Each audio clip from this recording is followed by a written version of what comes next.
ลานางเอ้ยสมมุติว่าคันจะเป็นเมียอายขอเศร้าสองแรงสองได้อยู่บ่แม่เนื้ออุ่นและขอหอมแก้มละมุนก่อนสิออกจากบ้านไปหาสู่ต่องานยามเมื่อแลงบัดกลับมาฮอดบ้านหอมสองเทื่อเด้อตาหวานเศร้าก็สองแรงก็สอง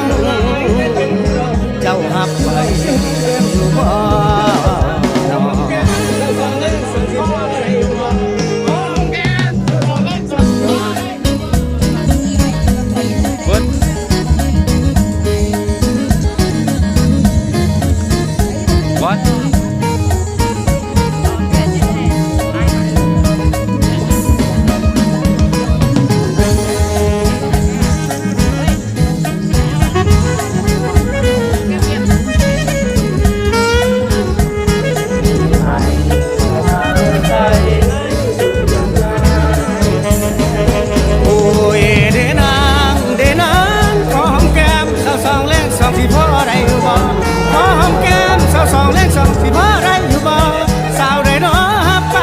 สิขอร้องแต่งงานบ่ต้องยานเรื่องอื่นเด้อสาว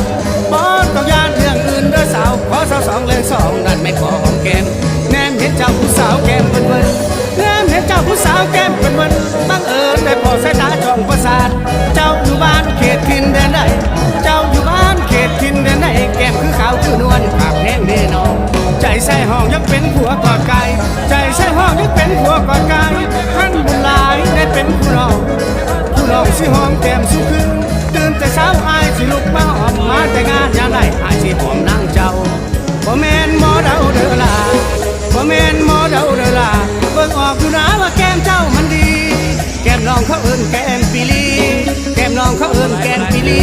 แก้มแบบนี้แก้มหมันเงินหมันคำแก้มแบบนี้แก้ม